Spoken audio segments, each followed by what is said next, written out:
Thank you so much for clicking on this episode of The Millennial Entrepreneur. The ambition of the podcast is to show relatable stories from young entrepreneurs doing some incredible things to inspire the next generation, including you listening wherever you are. We've been doing this podcast for over 3 years and the ambition has not changed. The only thing that has changed is the scale of where we want to go. We want to bring on bigger guests for you guys to show more and more relatable and inspiring stories from young entrepreneurs across the world. The majority of you guys listening haven't subscribed to the podcast yet. All you have to do is click that subscribe button wherever you're listening on YouTube, Apple Podcasts, Spotify, and that will allow us to bring on big guests and ask the questions to them that you really want to hear. And it really is that simple. So thank you again for clicking on the podcast and enjoy the episode. AJ, welcome back to the podcast. How are you? Doing very well. I'm still understanding how to do podcasts. The last time you were on, we didn't talk about community. We didn't talk about what you're doing right now. Because you were on episode, I think 3 or 4, which is insane. So this is episode, I don't want to get it wrong, but like around sort of 120. Yeah, like a lot's happened last 2 years, 3 years. A lot has happened. Yeah, it's been, I remember the last time we spoke, it was, I was on the phone and I was pacing around my mum's dining room table and I was just like walking around it again and again. And yeah, since then I've started more companies and now but then the best part has been joining Foundrs and being made CEO of that, so that's been the wild journey. And like, I guess before we jump into that, what is Foundrs, and then we can talk about community, how you got the role and stuff like that. Yeah, so Foundrs is a non-profit community of entrepreneurs, and we focus on compassionate connections. So we believe that, or at least my personal belief is that the best relationships, the most help and support you get throughout an entrepreneurial career comes from the people that you connect on a really deep level with. Mm-hmm. So if you have a best mates who also run startups, then you're more likely to chat to them on a weekly or monthly basis and provide support for each other. Yeah. And so Foundrs is all about how do we create those really deep bonds such that people then support each other throughout the journey. We've got 350 members. The community's been going for 8 years or so now, started by 2 incredible entrepreneurs called Dan Murray-Serter and Rob O'Donovan. And I was hired as CEO 2 years ago. And aside from that, we focus primarily on in-person events. So we run retreats, day events, dinners, walks and talks. And we also have an online platform and virtual events. So I guess like before we talk about value of community and I guess did you say compassionate connections, which is I've never heard of before. Yeah. So before we talk about that, like I guess how did you get the role within Foundrs? Because you had a networking group before that I was a part of that was really cool. So I guess like how did the whole process happen? We've got to zoom back to COVID, and that was when Click started, which is what you were a part of. Yeah. So I'd started a couple of companies before then, like the events company we spoke about on the last podcast. And I was building a growth marketing agency with a co-founder, and I was living in the south of Spain in this house by myself. And I was super lonely and just needed that buzz from other entrepreneurial people. And I was also going through a program called NEF at the time. It's the New Entrepreneurs Foundation.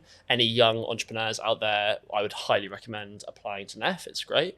However, they didn't have the best community experience within their program. And so I thought, okay, I can do this. And so then started running Zoom workshops for early stage entrepreneurs all around connecting with yourself and others. And that was great. And we had about 90 people in a couple of months. And then we were doing weekly workshops over Zoom. One of those people, actually, before that, I posted a thing on LinkedIn, which sort of described the community. A bunch of people applied. One of the people who applied is called Peter Nixie. And Peter is an incredible entrepreneur who I knew through LinkedIn. I'd seen him and I was like, wow, he's been in YC, he's started all these companies, he's like super accomplished. And so Peter joined and I was shocked. I saw it come through on the Typeform and I was like, what? Why is he doing this? But I wasn't going to ask too many questions. I was like, amazing, he's joining as well. The pressure was on. Anyway, around the same time, in NEF, I was talking to a guy called Nick Yields, who's also an amazing entrepreneur. And he was a part of Foundrs. And I was talking to him about challenges I had within the community. He then said, oh, I'm a part of this amazing community called Foundrs, and they are currently looking for a managing director. And I thought, okay, haven't heard of this community. This sounds great. Looked him up. I was like, wow, this is exactly the type of community I'm trying to build. They were just 5-6 years ahead of me. And so then I went really deep on my application. I wanted to be this MD of Foundrs. And I built a Notion page. I recorded a YouTube video saying why you should hire me. Wow. I interviewed 5 members of the community to ask them what the best parts were and what the areas were that it could improve. You went super deep. I went super deep. I've never heard that level of commitment for any role. Yeah, it was. And actually, this is when people come and talk to me about career and next steps and how to approach applying for roles. This is what I generally tell them is like, instead of the spray and pray approach of firing off your CV to 50 different places, look for 1 or 2 places and go really deep on it. Make it so they can't not hire you. Yeah. Because for Foundrs, I was super early stage. I was super inexperienced. And so I was like, okay, I have to make up for it. Had a bunch of interviews, which were really good. And, but then also heard of other entrepreneurs from within the community who were also applying for this role. And there was one guy called Yevgeny Shadnev. I've pronounced his second name definitely wrong there. I hope he doesn't hate me for it. And he has like built a company called Makers, and he's like done it for 10 years. And I was like, how on earth am I going to get this? Because this guy is incredible. But anyway, I went for it. They then rejected me. Oh, I was gutted, so gutted. And I then, at the same time, while building Click, applying for Foundrs, I was working at L'Oreal, and I was doing Click early mornings and late evenings and L'Oreal 9 to 5. I hated L'Oreal, loved Click. After 5 months, got sick of L'Oreal, and I was like, okay, I'm just gonna go for it, try and monetize Click. So I quit, and then Rob O'Donovan, the founder of Foundrs, saw that I'd left L'Oreal and said, oh, you left L'Oreal, what are you doing? And I said, I'm building Community, mate. What do you think I'm doing? And then he said, oh, okay, maybe we should have another chat. And then that's happened, and then they hired me. And I was over the moon. That's a crazy story. Why did they reject you then the first time? I was inexperienced. I was like early stage. And realistically, I think they ideally wanted somebody from an underrepresented background. This is not what they said to me. This has never been like verbalized publicly, but this is what I assume. Because I'm a white bloke who's had a public school upbringing, like super privileged, and that's often not representative of the community. And so I think the intention was to try and find someone who is potentially more representative of the community. However, then Peter Nixie, who was in Click, he was very deep in Foundrs as well. And he'd been there from the early days, and he spoke to Rob and Dan and sung my praises, which I'm eternally grateful for, and I think changed their mind. And generally then Rob told me that they hired for attitude, not competency, because competency can be built, whereas the attitude is either there or it's not. Yeah, I always think that as well. I always think that, because yes, you have to look for experience, but you have to grow into the role, right? 100%. And you have to like learn while doing, and if you've got the attitude, then you will do that. But I think that's maybe a discussion for another time. So you got the role within Foundrs, and I think what I really want to talk about now is, why did you double down on community? Like, why was that such an important thing for you? I have reflected on this, over the past couple of years. And a big part of it is based in like my early childhood. So I had a big tragedy when I was younger, where when I was, well, first of all, I went to boarding school from the age of 8. And for anyone who hasn't been to boarding school, it's a pretty cutthroat environment. It's like super privileged, and like I recognize that, and I'm super grateful for it. But at the same time, from a very young age, you're a number in a sea of people, and you're competing to be recognized. And then also the crucial part of that is you don't have those sort of really strong connections to parental figures, because you're at school and you're at school for 2/3 of the year. So anytime you have a problem, it's like, cool, almost internalize it and just deal with it yourself. Then the first year into school, my dad very sadly passed away in a freak accident where he was at dinner and fell off a balcony. And that was obviously super pivotal. And then there was like a really clear lack of connection there. And so then I sort of went through teenage years, felt relatively like lonely, didn't really understand myself, didn't really find my people. I've kept one really good friend from my entire schooling years. Wow. So then really like came into myself, found myself after school. And so then that was like the foundation. So like really wanting connection and like feeling like I missed it.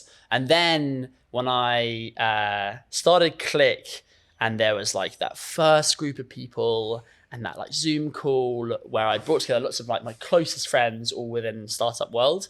And there was just this electricity. There was this magic, which was like, whoa, there's something really magical here. And exactly the same happened when I turned up to my first ever Foundrs retreat. And that was just like sparks flying. It was just this aha moment where the light bulb comes on. You're like, wow, this is pure magic. And then I was just like hooked. I was so hooked. So yeah, it's a thing that's like, I think more, it's like larger in the US, I would say, like the like different communities. In the UK, it's not as prevalent, I would say, but they are definitely growing. And I completely agree with you. I was in those sessions, and when you're around people that are trying to solve problems and so like all sort of like thinking in the same sort of way as you do, and like challenging you as well, and like, but it's a safe space where you can challenge with no sort of emotion there. It's a very welcoming space, and you feel like you are with like people that understand you. And as an entrepreneur, it is a fairly lonely journey. It's not, people don't really talk about that. I've talked about it a few times, because when you're trying to run a business, your team always looks to you for direction, but who do you look for direction? Exactly. And you can't really go to your team because, well, they're looking to you. So it's like, okay, who do you look for? And it's most of the time you look to yourself of like, where do I go? So that's why it can be a very lonely journey. So being around these sort of people, it's more of a therapy more than anything. 100%. And actually, to build on that, it's not just you can't go to your team. You also can't go to your investors, because you have to put on a mask for them if you have them. And then also friends and family who aren't in the startup space just don't get it. Like, they're like, why? They can be really supportive, of course, but they won't understand. They won't ever understand. Like, why do you put yourself through so much pain, so much pressure? Like, why not? I ask myself that all the time. Exactly. It's just facts. Like, why am I doing this? Like, 100%. And so, it's a super lonely journey. And that is also like part of the magic of Foundrs, and part of the magic of what Click was, is that when people turn up and they haven't had that support group, and then suddenly they're like, wow, everyone here, A, thinks similarly to me or has like aligned values, B, is going through the same sort of stress and pressures and struggles that I am, and C, is very non-judgmental, low ego, lovely people. That is just a beautiful combination. So for people listening, I guess like so you talk about kind of the value of community, but I guess like, how do you find that community essentially? Because like, there's obviously entrepreneurs that are listening to this, different stages. It can be an intimidating thing to try to find different groups of people, and you feel like, they might not accept me or whatever. So I guess like for people listening, how do they find that group? That is a great question, and I don't have a good answer for it. My solution was to build it myself. And it just happened through serendipity that I met Nick and I met Peter, and they introduced me to Foundrs. And Foundrs currently works where it's invite only, because the whole focus is around a really strong, trusting community of people. And part of that is value alignment. That's the most important thing. And so therefore you have to be referred by an existing member to join. And so I'd say the easiest way is to ask people that you already know, value highly, and probably have a network within the space themselves.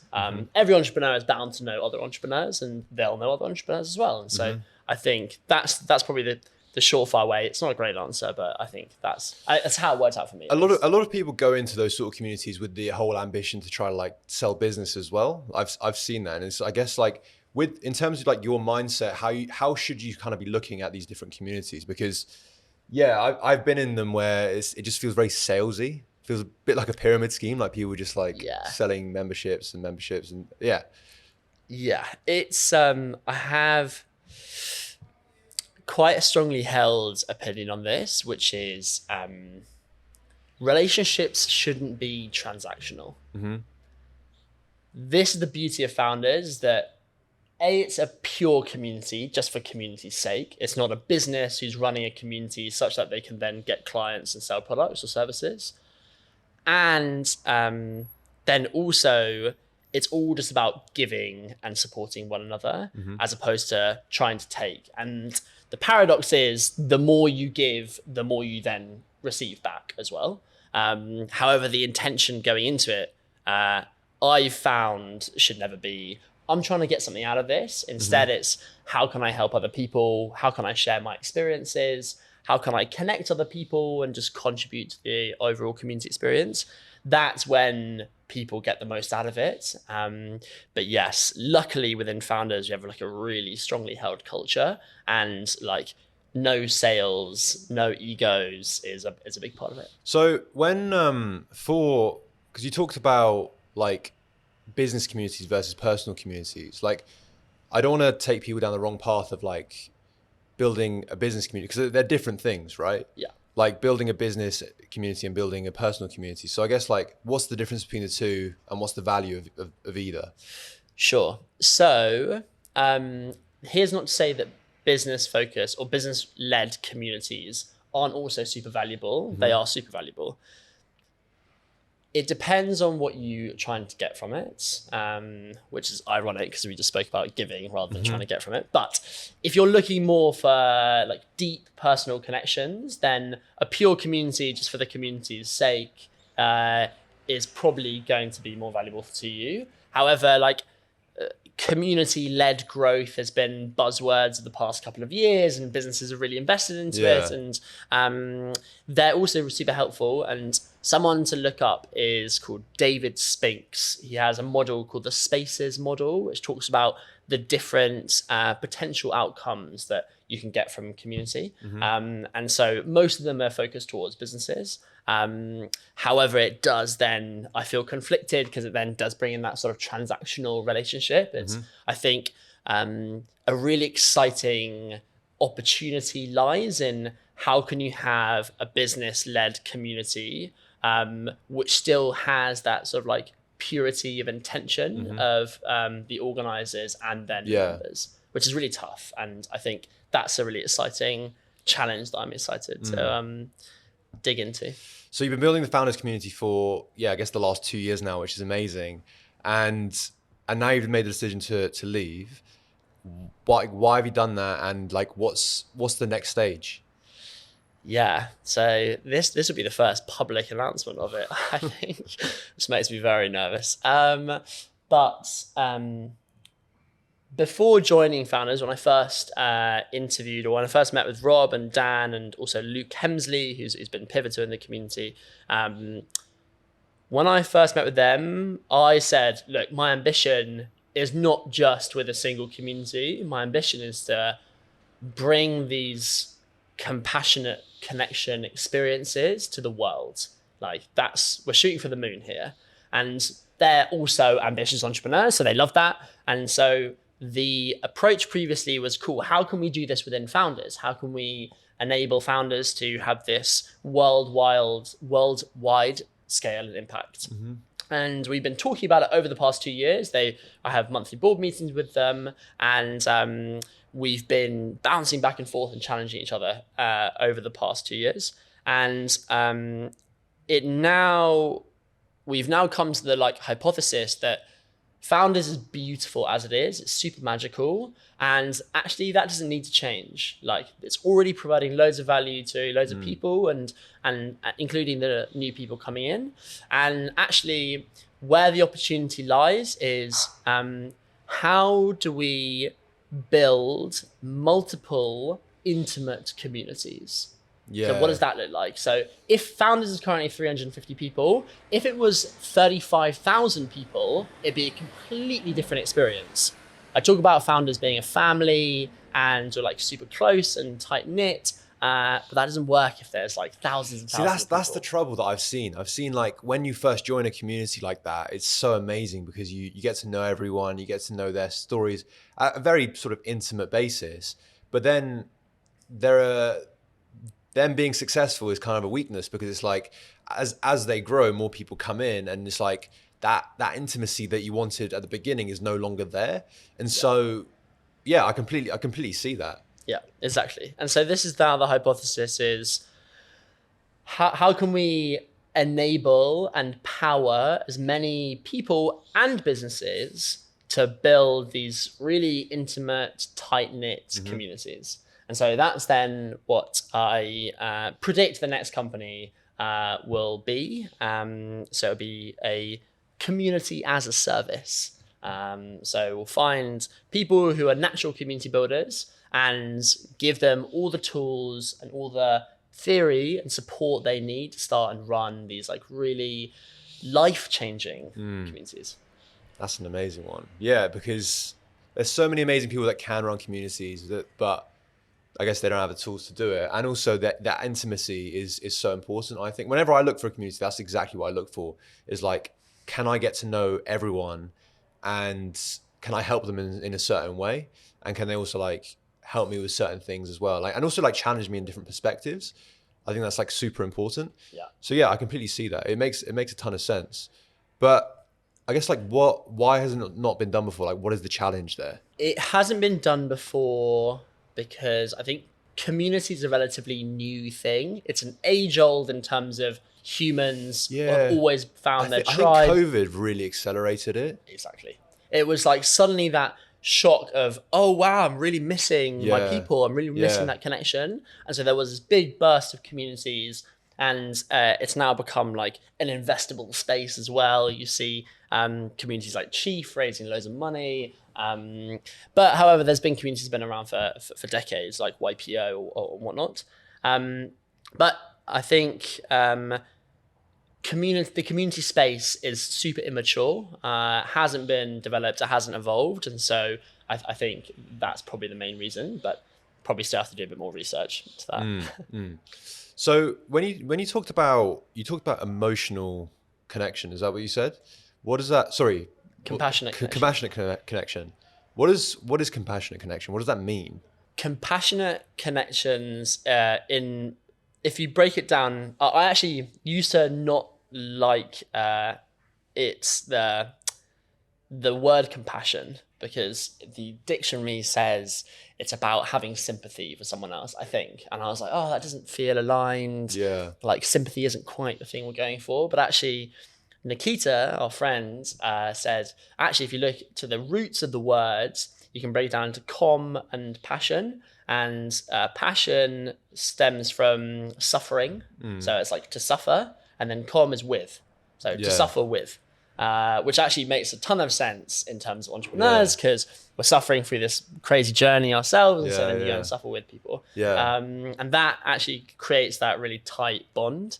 But generally, how I've seen, how I think about compassionate connections are those really deeply rooted relationships. It's you're Foundrs has had people get married through meeting through the community. There have been co-founders. I've met like Peter, who's now my mentor. I've met best friends. I'm living with a guy called Dan Hogan, who's a legend, and I met him at a retreat, and then we bonded over our breakups, and then we're now living together. And he also met his current girlfriend at that same retreat, and so these are like really deeply impactful relationships that hopefully last a lifetime. But for you as like the one behind like building this community, how do you foster that? Like that just seems so extreme in a good way, where you can somehow transcend the whole professionalism and all the sort of, I guess, formalities that come with that. Yeah. Of like, okay, let's break down the exterior barriers of like, you know, we have to behave in a certain way, dress a certain way, speak a certain way. Yeah. But what you're kind of building is you can be yourself in all aspects, and you can share whatever you want, whatever you feel comfortable with, no judgment whatsoever. Yeah. As a community builder, how do you do that? That seems like a very difficult thing to do. Great question. And it is a difficult thing to do. I think the first point is that it's rooted in our values. So the Foundrs' values are speak vulnerably, candidly, and from experience. Pay it forward, I give first, and remember to have fun and don't take yourself too seriously. Now, I am a big believer in leading by example. And so for the first value, it's speaking vulnerably, candidly, and from experience. At every Founders event and every retreat, I will push myself to be as vulnerable as I possibly can be. And that then sets the tone for other people to be like, it's okay here to pour your heart out if you want to, or if you feel the need to. Yeah. And then also, that ties in with how I design the experiences. So think about it very logically. There's a formula called the dramatic arc template when thinking about experience design. And it's like a line that goes up to a point, a peak, and then it comes back down. And you have time on this axis, and you have sort of intensity of experience on this axis. And so you have this like pinnacle experience. Yeah. And so when it comes to compassionate connections, that pinnacle experience is probably, or usually, someone pouring their heart out and like being super vulnerable. And the definition of vulnerability, if you look to Brené Brown, is not knowing what someone's response will be to whatever you tell them. So if you're like, oh, I don't know whether this person's going to like freak out or push back, or this thing that I say, like that's when you're being super vulnerable. And so then this peak point of compassionate connections is someone pouring their heart out really vulnerably, and then someone else holding space, not passing judgment, and just being there to listen, support them, share their own experience. When that person who's just poured their heart out feels super held and accepted, that is like a huge moment. And it's so reaffirming. People have come up to me after retreats and said, like, look, this has been life-changing. I've never experienced anything like this. It's absolutely wonderful. And so that's super reaffirming. But getting to that pinnacle moment, you can't just drop someone in it. I can't just be like, cool, seen meet so-and-so, pour your heart out. You'll be like, whoa, hold on a second, mate. That's way too fast. I'm super uncomfortable. And so have to like slowly build people up to that moment. Which happens sometime throughout the weekend. But we like drop in small things like maybe a question when people first join like a Telegram chat or a WhatsApp chat. And like even in the description of the event, it's like, cool, this is what it's about. Like prepare yourself, like think about these things. And then like our icebreaker exercises take people a bit deeper. And then throughout the weekend, they go deeper and deeper and deeper. And so then you get to that pinnacle experience. Got you.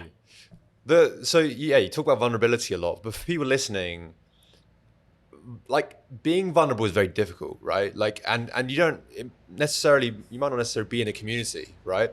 But like, I guess on LinkedIn and other sort of platforms, entrepreneurs are still like meant to be that sort of like strong, like character where they don't show that level of weakness. And I think it has changed a lot. Like people are a lot more vulnerable than they used to be. However, the question I want to ask you, it might seem like an obvious question, but like I feel like you would dig into it a lot deeper. Why is vulnerability so important? I think there's a time and place for vulnerability, and it's unique per person. For some people, it is pouring your heart out on LinkedIn, but then for most people, it's probably not. Ultimately, I think it's about like, what are you trying to get out of sharing this vulnerable thing? On LinkedIn, it might be like, oh, you want some exposure or praise or reassurance or whatever. That seems like a negative side of vulnerability. I feel like it's a potentially unhealthy intention to be vulnerable. And also, again, going back to the definition of vulnerability, it's something that you say that you don't know what the reaction is going to be. Whereas let's say like me talking about my dad passing doesn't actually feel vulnerable to me anymore, because it was 17 or 18 years ago, and I've had this conversation a million times. I know exactly how people are going to respond, and so it's not actually vulnerable. Whereas something that's vulnerable to me is like probably something that's that I'm struggling with now, that I maybe feel like a bit embarrassed or like shameful to talk about. And I think vulnerability is important because it takes you from a place of shame and guilt, which are very like low energy, destructive, constricting emotions. And then once you share the thing that you're shameful or guilty or feeling guilty about, then it takes you from that position of that low energy to then you're actually being accepted by the other person, hoping that the other person holds space. You're being accepted, and then you actually accept yourself, and then builds up your self-confidence, and then you feel connected to that other person. So it's more authentic. And yeah, that's just like, it seems to be, so I've seen it's just the basis for people connecting on a really deep level, and it's just beautiful. So I'd really, really encourage any moment people can to push their comfort zones and be as vulnerable. And why is it like especially important for like young entrepreneurs listening? Because entrepreneurship's a tough game. Yeah.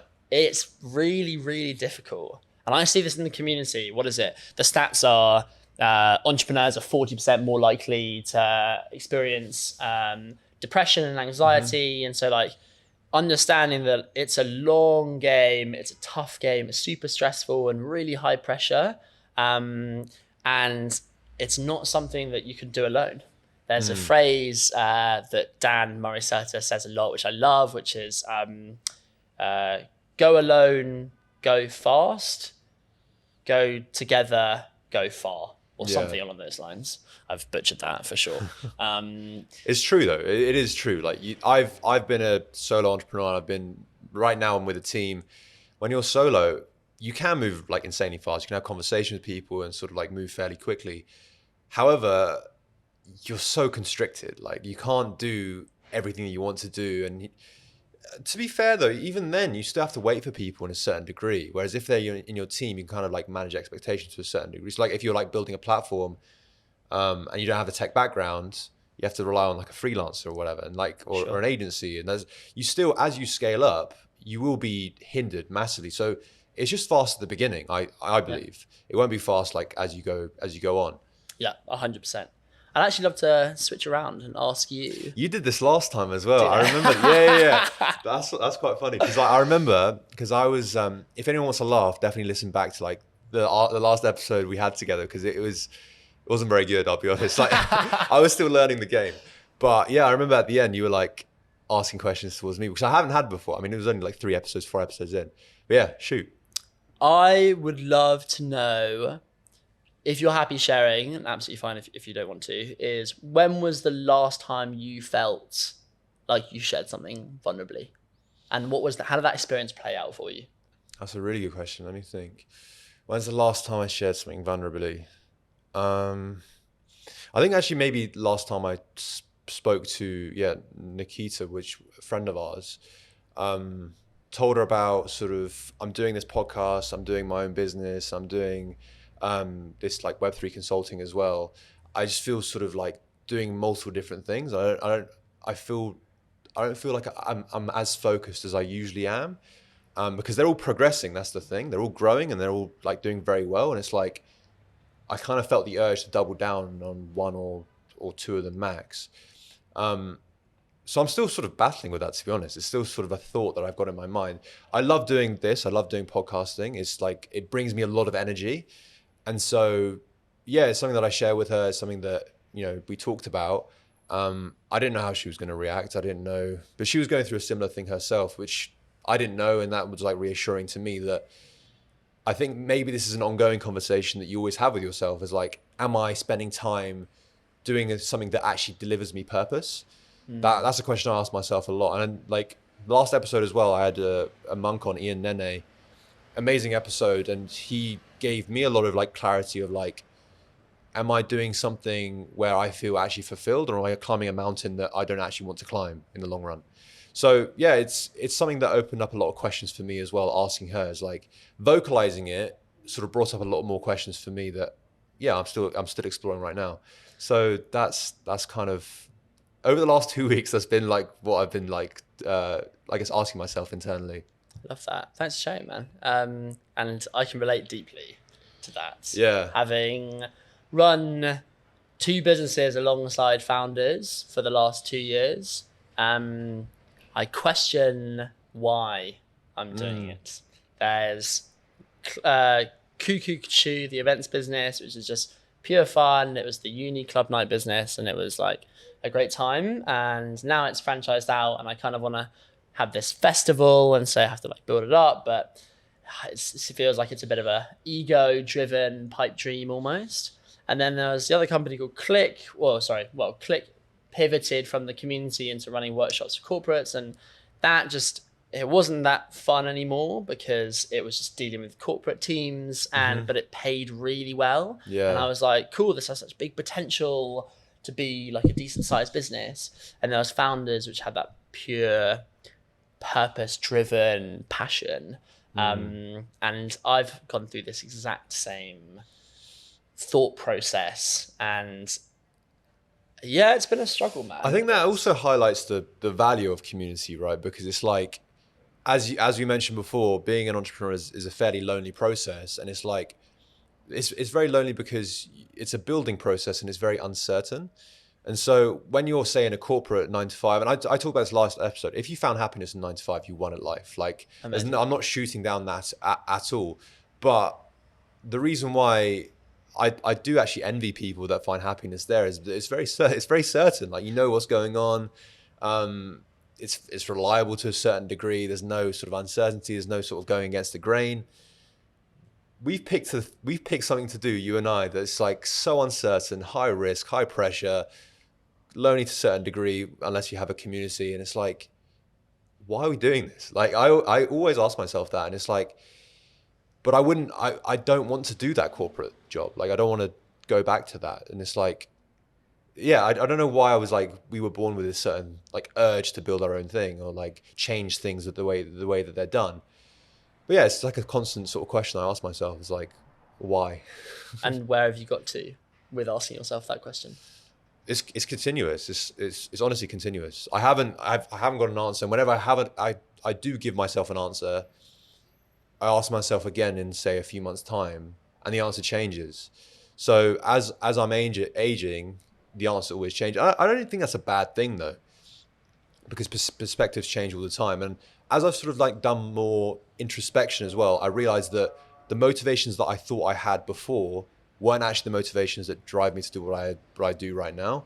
So I think, yeah, it's a constant conversation that you have with yourself around. So like you, for instance, like you maybe didn't know that a core motivation of like trying to find community would stem back to your father passing away.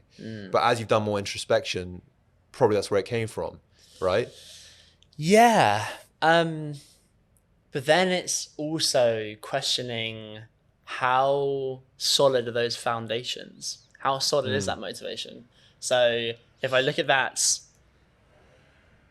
from like if I zoom out and look at that situation, that's you lose something, therefore you're feeling like you're working from a scarcity mindset, and therefore you're trying to get something. And scarcity mindsets generally put us into like very bad, or have put me into like not healthy or constructive headspaces. And so I've actually really challenged myself in terms of, is this the right thing to be doing? Is it the right motivation? That I lacked this connection when I was younger, therefore I've sought it out and also built it. Or is there a stronger motivation there, or a more solid one, i.e. a motivation that's rooted in abundance as opposed to scarcity? And having experienced the magic of Click and the magic of Foundrs, that is where now the new fuel comes, with the fire comes. It's like, actually there's just something mental and like awesome about these experiences, and that's now the new fuel, as opposed to being like, oh, I'm trying to get this thing back, like I wish I had that connection with my dad, and like it was super lonely experience, that was really pivotal. And actually I asked myself the same with regards to having kids. It's like, I love kids, I cannot wait to be a dad, and I held on to that idea for years. And then only in the past like year or 2 years, I questioned it to be like, oh, actually, is this desire to be a dad rooted in the fact that I didn't have mine? And therefore that's also... It's a constant, constantly you have to ask yourself these questions. I don't even think they just pop into your head more than anything, to be honest. Or like, you just sit down.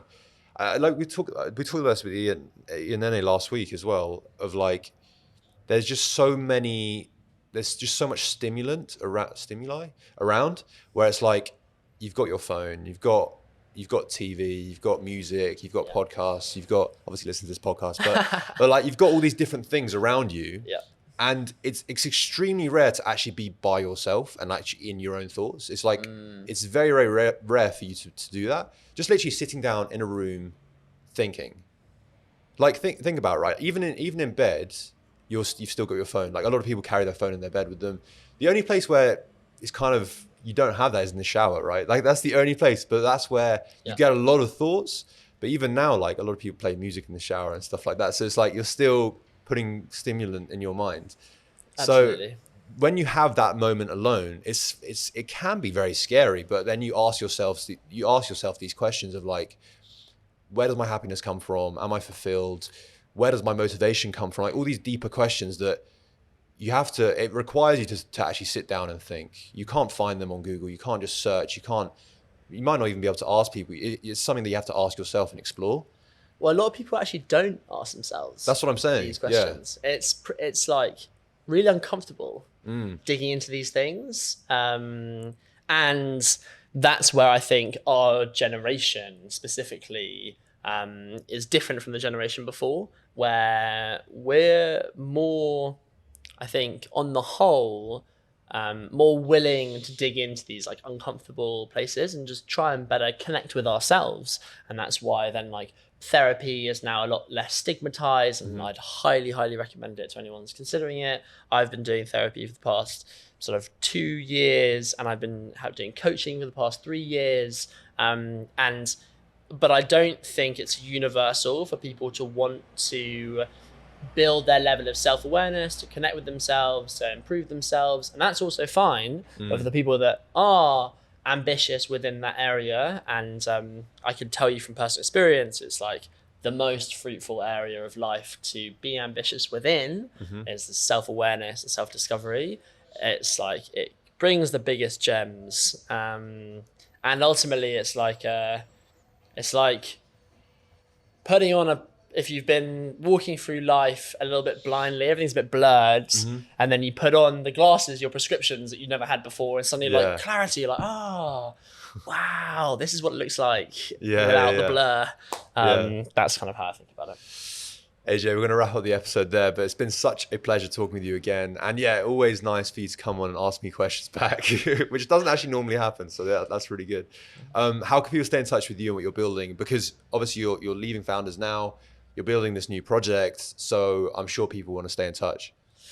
Yeah, that's very kind. And first of all, just thank you so much for having me back. I feel honored. I hope I come back again around when it gets past 200 and 300. Yeah. Every century we'll have a little reconnection. And yeah, just like love what you're doing. So like, just appreciate you having these conversations and putting out this content to the world. And people can reach me on LinkedIn. And my name on LinkedIn is AJ full stop.